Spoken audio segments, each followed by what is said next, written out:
Tonight on Toyota World Sport, Socceroos defender Ljubo Milicevic hits back at his critics. And the top 10 shootout for the Bathurst 1000. This is Toyota World Sport.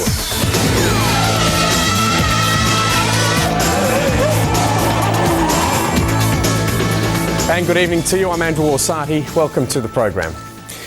Well, there's just over 24 hours to go now before the Socceroos turn out for their final warm-up clash against Jamaica in preparation for next month's crucial World Cup qualifiers.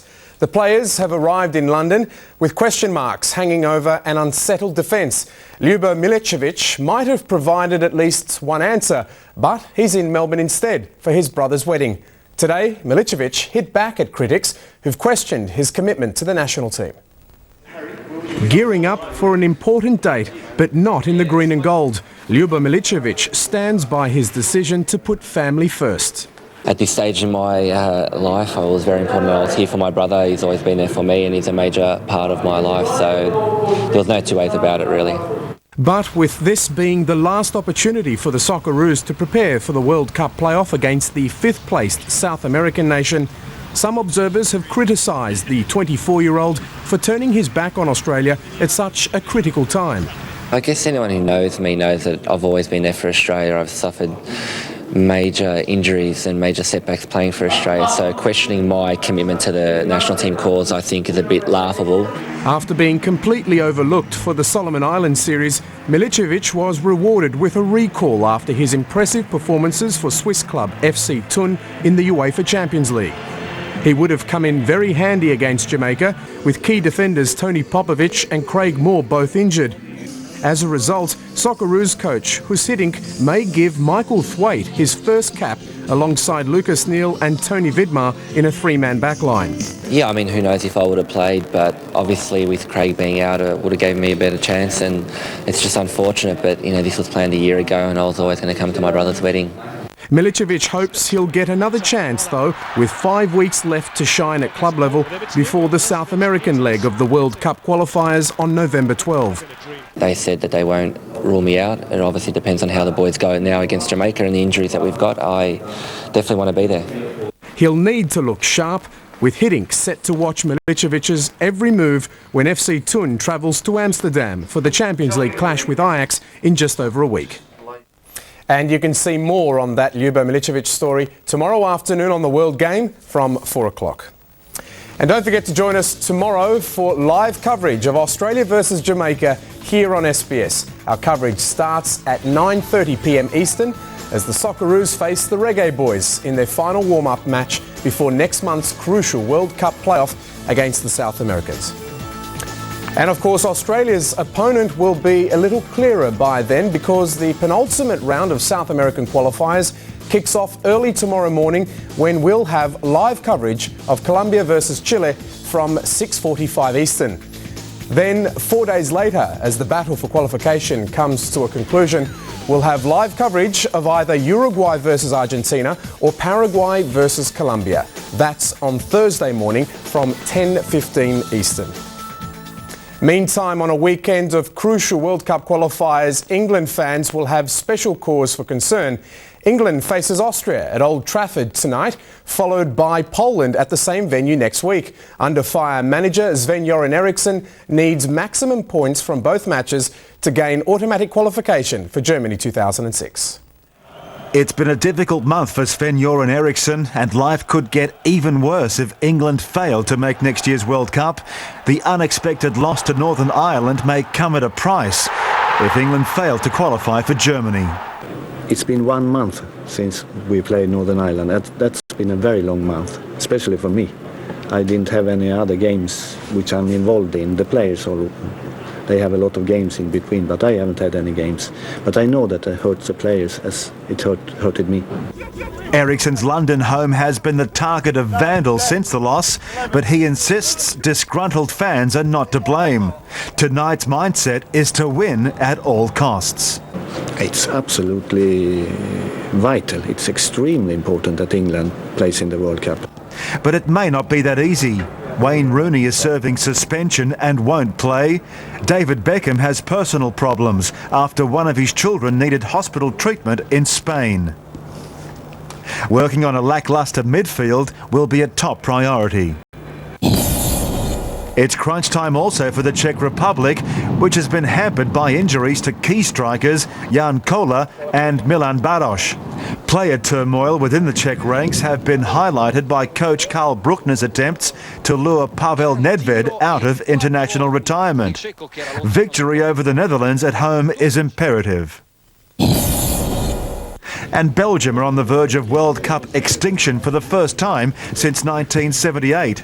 Training in thick fog prior to hosting Spain, the Belgians start outside favourites. Als we winnen tegen de Spanjaarden, dat een verrassing is. Als ik spreek van 50-50 kans, meen ik dat. Is dat niet zomaar iets. Spain has reached the finals every time since 1974, but despite enjoying one of the world's best domestic leagues, have never performed at the highest international level. Mike Tomalaris, SBS Sport. Back home, Newcastle United Jets and Perth Glory will do battle tonight in round 7 of the A-League. Last night's only match produced a 1-1 draw between Queensland Roar and the Central Coast Mariners. It's becoming an all too familiar story. The Queensland Roar with little to show for its enterprise in front of just over 13,000 fans at Brisbane's Suncorp Stadium. After 6 rounds of the A-League, there's a definite trend developing, with 50% of matches won by teams playing away from home. Good looking corner, they climb and it's in the goal! The Mariners have stolen the lead and... Captain Noel Spencer's third goal of the season put the visiting Central Coast Mariners 1-up just before the break. At that stage, coach Laurie McKenna was happy to close down. Just have to believe in yourself and keep working hard and not take any chances. Just at the back, instead of clearing the ball, maybe not that pretty, we'll try to bring the ball down and just clear it. You know, we're at 1-0 now, we don't need to be fancy. It's a dangerous tactic though to sit back against Miron Bleiberg's attack-minded side. Bleiberg threw men forward in the second half, with substitute Michael Baird making an immediate impact. But Korean import Seo Hyuk-soo was the hero, grabbing a spectacular equaliser on 57 minutes. What about that from the Korean? However, it was another case of what might have been for Queensland. In the absence of a prolific striker, the Roar has struggled to convert up front. Baird and late substitute Josh McLaughlin both went close, but it finished 1-1. Queensland and the Mariners both moved to 9 points each in 4th and 5th place respectively. And that brings us to our Toyota World Sport Poll, and with huge interest in tomorrow's showdown between the unbeaten frontrunners Adelaide United and Glamour Club Sydney FC, we want to know, will the A-League record crowd figure of 25,208 be broken tomorrow afternoon at Aussie Stadium when Sydney FC meets Adelaide? Simply text yes or no to 1999 8897 and we'll bring you the results in tomorrow night's program. Last night we asked, will Ford end its 6-year drought and win the Bathurst 1000 this weekend? A clear majority of 73% voted yes, while 27% thought Holden would continue to dominate Mount Panorama. And on that subject, Ford's Craig Lowndes will start from pole in tomorrow's Bathurst 1000 in Mount Panorama. The Ford driver came home quickest in testing conditions ahead of rival Marcus Ambrose to complete an all-Ford front row. Greg Murphy and Mark Scaife on the second row for Holden after a dramatic day for drivers and spectators. The grey skies did little to dampen the crowd's spirit on another day of high drama at Mount Panorama. Wet weather contributing to the day's most spectacular crash in the Lotus Trophy. That's a big one for Shannon O'Brien.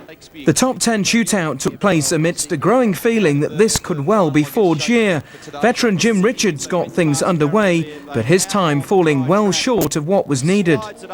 First up for Ford in the West Point racing was Glenn Seaton, and he set the pace early on, managing to stay on the track, but only just. Oh, some wheel spin, some major wheel spin. Another Ford was next, this time in the form of Russell Ingall, who came quick out of the blocks driving on slicks. 4 seconds up and the fastest time of the day well within his grasp. It all suddenly went wrong. He's gone! As the skies turned blue, the times got faster. New Zealand's Jason Richards upping the tempo. Greg Murphy is no stranger to success on this track, and the Holden driver set another fastest time to leave him well placed for Sunday's race. Marcus Ambrose in the Pertec Racing Falcon also set off in determined fashion, even trying to prove 2 wheels was sometimes better than 4, as he clocked even quicker. I'm just pleased. We can't lose the spot. We're going to start somewhere near the front, and I'm pretty happy with that. And the conditions, the driest they've been for several hours. With 2 competitors left, the stakes couldn't have been higher for Holden's Mark Scaife, who knew he had to make his move. Where does this put Mark Scaife? On top, will he beat Ambrose? No, 3rd fastest. But his drive ended disappointingly, leaving him further down the field. Ford's Craig Lowndes was last up and out to prove why he remains one of the pre-race favourites. After a good start, it was a question of holding his nerve on the home run. The run to home. Can Craig Lowndes snatch another Bathurst pole? He did just that, his time just enough for pole in tomorrow's race, marginally ahead of Marcus Ambrose, much to the delight of his wife and daughter looking on. Lowndes does it! The car's really good across the top of the mountain. Didn't get the best out of it because I didn't know what the cold tyres were going to do for us, but as the lap got on, we got into it and yeah, it felt good. All eyes will be on Ford tomorrow as it bids to end 6 long years of disappointment at the hand of rival Holden. Matt Warren, SBS Sport. To Formula One, and Toyota's Ralf Schumacher has powered his way through heavy rain to grab pole position for tomorrow's Japanese Grand Prix. Britain's Jenson Button was 2nd fastest, with Renault's Giancarlo Fisichella 3rd. Australia's Mark Webber qualified 7th. As the conditions worsened, Michael Schumacher struggled to 14th, while world champion Fernando Alonso will start from 16th on the grid. Meanwhile, in Germany, in the inaugural A1 series, Frenchman Nicolas Lapierre has set the fastest time on the opening day of practice. Despite enjoying a successful start in the opening round in Britain, Nelson Piquet Jr. may find the going a little more taxing this weekend. A tighter track for the German leg of motor racing's newest venture. Nelson Piquet Jr. spun his car during practice, narrowly missing a shunt with his French opposition. Despite the close call, the Brazilian still managed to register the 9th quickest time of the day. Robbie Kerr, representing Great Britain, posted the fastest time after the first session, but was unable to build on a good early performance and ended the day in 6th place. Perhaps the most consistent performer so far was from Ananda Mikola of Team Indonesia with a top 5 time. Team Germany delighted the home crowd with the 3rd quickest time for Timo Scheider, while Ralph Furman will wave the Irish colours from the front line after scoring the 2nd fastest time in the 2nd practice session. But all eyes so far will be on Nicolas Lapierre. He demonstrated that the French team may have the measure on all comers. He posted the fastest lap, which was 4/10ths quicker than his nearest rival. Mike Tomalaris, SBS Sport. To cricket, and Kevin Peterson's Super Series looks to be over. The English batsman strained a hamstring in last night's defeat by Australia.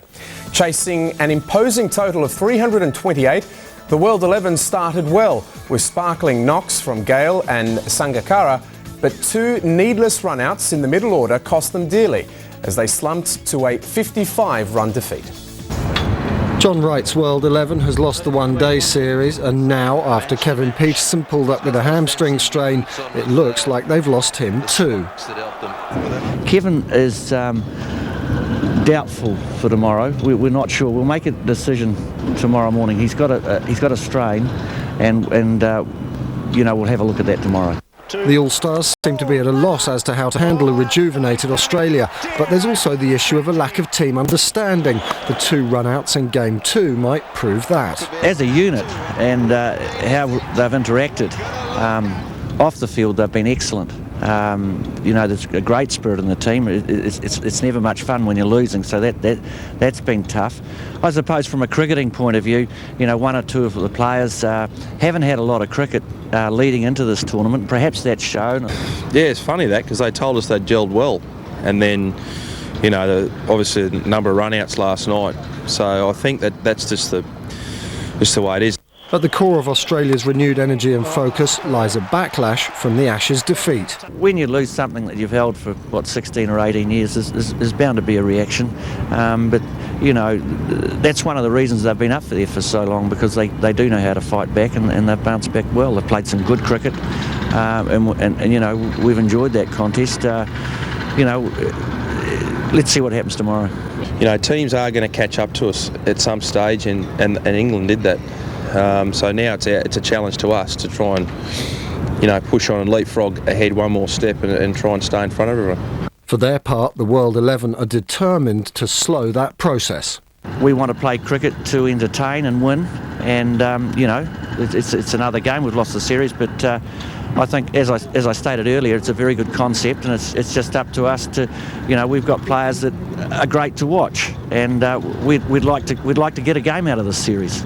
Hopelessly out of touch and out of form, and now out of the series. The loss of Kevin Pietersen would be yet another morale-sapping blow to this already beleaguered World 11. Ben Coles, SBS Sport. Scottish golfer Colin Montgomery has a 1-shot lead after the second round of the American Express Championship in San Francisco. Montgomery carded a 69 to hold out John Daly and David Howe. Tiger Woods is 2 shots behind, while Stuart Appleby is the best-placed Australian, 3 shots back, with Adam Scott and Rod Pampling 5 off the pace. Uncertain weather with cooler temperatures was the order of the day at the Harding Park course in San Francisco, where Tiger Woods was chasing an 11th win from 21 World Golf Championship events. He began the day at 3 under, 3 shots off the lead, starting strongly and driving the green on the par 4 7th, setting up the chance of an eagle.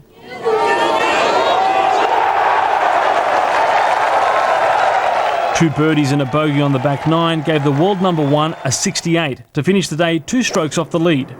Also at 5 under is American Mark Alcavecchia, along with Jim Furyk, Fred Funk, Sean O'Hare and big-hitting Argentine Angel Cabrera. Englishman David Howe's not well known in the US, but that could soon change. He shot a second successive 67, leaving him at 6 under and sharing second place. But American John Daly wasn't to be outdone in the big hitting department. The American drove onto the front of the green at the 16th, while Woods was preparing to putt, then 2-putted for a birdie to also end the day 6 under. Colin Montgomery's solid effort in the opening round started the Scot 3 shots clear, but the ride wasn't so smooth. His first drop shot of the week came with a 6 at the par 5 10th. He moved back in front on his own with successive birdies at the 16th and 17th, finishing with his second bogey of the day to cling on to a 1-shot lead. Anthony Stavrinos, SBS Sport. To tennis, and Belgian Kim Clijsters has stumbled in her bid to become world number 1, losing to Russia's Elena Dementieva at the Filderstadt Grand Prix in Germany. Top seed Lindsay Davenport eliminated Russia's Anastasia Mishkina to set up a semi-final against Slovakia's Daniela Huntkova, who saw off Italy's Flavia Pennetta.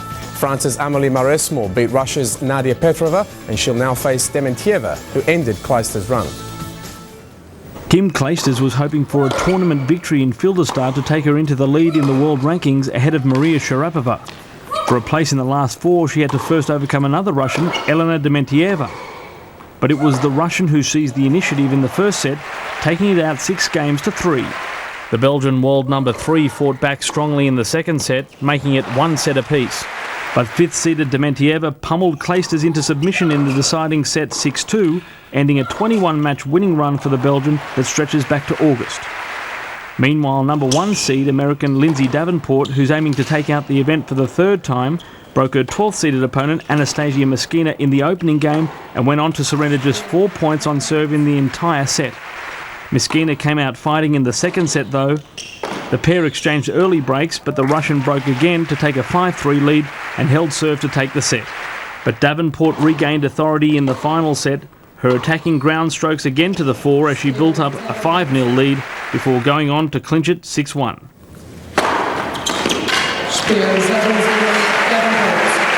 It's a very fast, hard court, which is probably my favorite. And I don't know, I feel always relaxed here. And I think when I'm relaxed, I play better and enjoy the people that are around. And, you know, hopefully I can go for a third title. Anthony Stavrinos, SBS Sport. Now to racing, and big race jockey Glenn Boss has labelled God's Own something very special after his amazing win in the $1 million Group 1 Caulfield Guineas this afternoon. Having only his 5th start, the lightly raced 3-year-old Colts recovered from 2 severe checks to win, drawing away. The track was firm. In a wide-open betting race, Red Dazzler and Sydney's Gonski were joint favourites, but there was also strong support for paratroopers, God's Own and Perfectly Ready. After surviving a bad early check, God's Own was again in trouble approaching the turn. Gonski up to the turn, a half length in front on the outside. Paratroopers, Red Dazzler went up 3rd. Stratum behind those. Apache Cat, the widest runner around, Perfectly Ready. When they turn for home, it's been nice and rough. When they turn, God's Own got flattened again. Into the straight, Gonski in front. Paratroopers coming at it quickly. Paratroopers has ranged up and hit the front now. Getting out of Stratum, battling on Gonski, then Perfectly Ready. Paratroopers going for home, and the Guineas draws a length in front, is holding Gonski. God's Own getting out when it's all over, is flying. Paratroopers in front. God's Own flying to it on the outside. He got up. A remarkable performance. God's Own scoring his 3rd win in 5 starts, and he now looks a huge threat in the Cox Plate to Makybe Diva and Excellent. Oh mate, this is a special racehorse. What he done today was simply extraordinary, mate. The first turn, there was interference that got shoved off the track, and to his credit, he regained his composure. The speed was solid, so I just knew I was going to track up into the race. Coming to the turn, I was just getting the best run through, and Stratum come out and nearly put me on the ground. I don't know how this horse stayed up on his feet. Now to the Group 1 Yalumba Stakes. Lizelle grabbed by El Segundo. 2 lengths Lachlan River. Pearland struggling. Fields of Omar coming down the centre, but El Segundo's 2 lengths in front. Fields of Omar winding up with a late run. He's coming very late. Still El Segundo in front. Fields is trying desperately. He won't get there from Confectioner. El Segundo takes it. El Segundo, ridden by Darren Gauci, becoming the outright favourite for the Caulfield Cup. Now to the Group 1 2-rack handicap. Nicodero out wide, going up to Shania Dane. Sky Cuddle the centre, barely a moment down the outside, still coming with Super Kid, followed by Calvin. Nicodero in front, barely a moment, has grabbed it on the outside, getting a late run. Sky Cuddle, Shania Dane fighting back, barely a moment in front, barely a moment, wins the 2-rack, barely a moment. Ridden by Craig Williams and trained by David Hayes, the 4-year-old winning by 3/4 of a length. And that's Toyota World Sport for today, the 8th of October. It was on this day in 1938 that Australian tennis player and the much respected commentator Fred Stolle was born at Hornsby in Sydney. He won 2 Australian singles titles, the French Open in 1965 and the US Open in 66, and lost 3 years in a row in the Wimbledon singles final from 63 to 65. Today, Fred Stolle is celebrating his 67th birthday. Now, before I go, a quick reminder for you to join us for our Super Sunday of football. We kick off early tomorrow morning at 6:45 with the South American World Cup qualifier between Colombia and Chile. Then we have the World Game from 2 p.m. with our Champions League match featuring Ajax versus Arsenal. And we finish tomorrow night at 9:30 as we cross live to London for Australia's international with Jamaica. It will be the Socceroos' last hit out before the crucial World Cup playoffs against the South Americans. So a huge feast of football to look forward to here on SBS.